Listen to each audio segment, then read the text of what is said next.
Hi, I'm John from Just Whiskey. Today it's just rye whiskey. If you like today's show, please give it a thumbs up, like, and subscribe, and consider becoming a Patreon with the link in the description below. And remember, folks, no matter how good it is or how much it costs, it's just whiskey, folks. But first, the news. Today is June 2nd, 2022, and Lafroig Cartius release should be coming out soon. It is out, but it hasn't hit the States yet.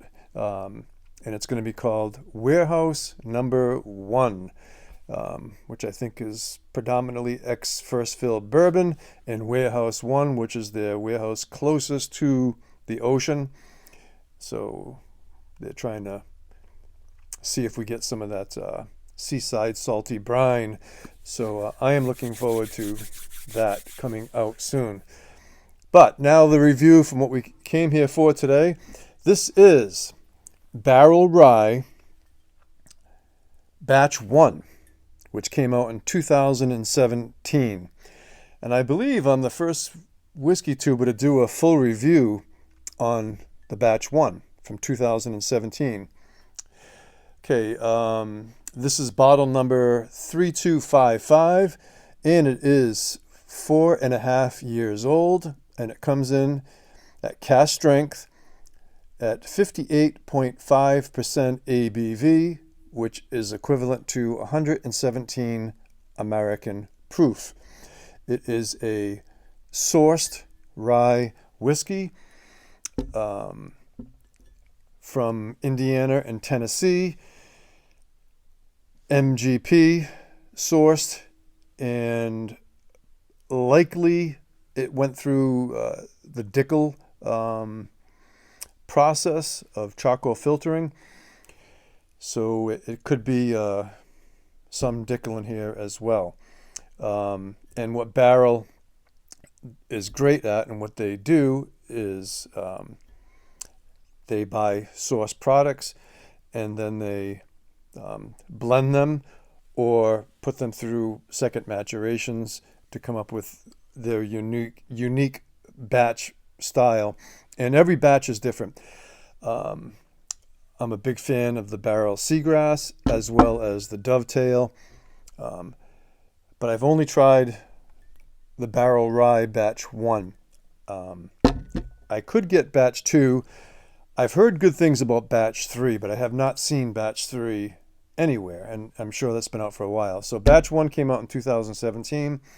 It retails anywhere between $70 and $85 US. Okay, on the nose. First two, you can see I've had this, it's been open for several weeks.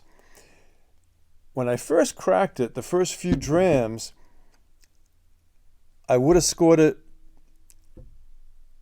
a point or two higher, believe it or not, because the first 2 or 3 drams, I did not notice or pick up that dill pickle aroma and taste, which is very prominent now that I'm getting lower in here. Now I've always heard about the dill pickle smell and taste, and I'm like, really, I don't have a lot of experience with ryes. I have some experience.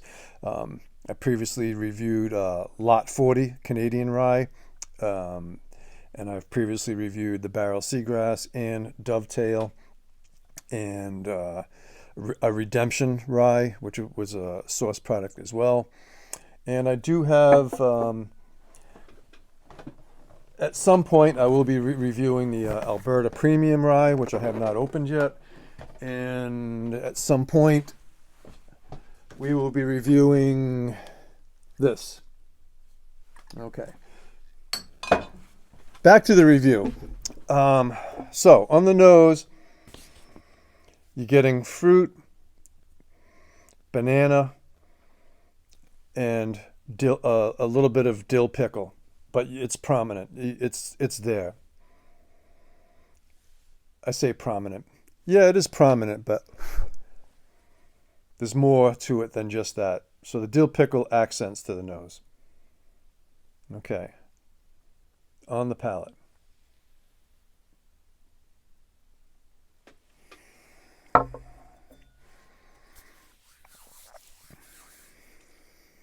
Mouth coating, robust. That dill pickle juice is prominent on the palate. So you get that sweet and sour going on with this. And of course the strong rye. This is actually a 51% rye and 49% malted barley. So it's not a straight rye. But the rye, you definitely get a strong rye bite to it. And how I would describe a rye bite, a rye flavor is like a sweet black pepper, maybe even a little bit of white pepper thrown in there. So a sweet black pepper, sweet white pepper bite.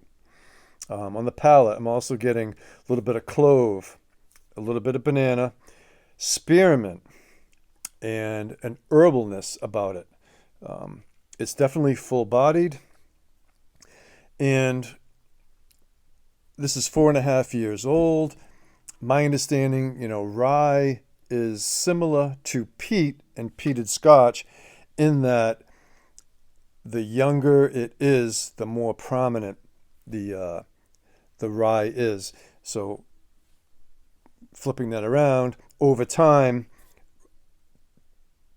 traditionally rye tends to dissipate the older it gets, which not always the case, but usually. And same thing with peat. Younger peated Scotches are more boldly presented with the peat. So the peat over time, in most cases, dissipates as well, or becomes more subdued is probably a better way to term this.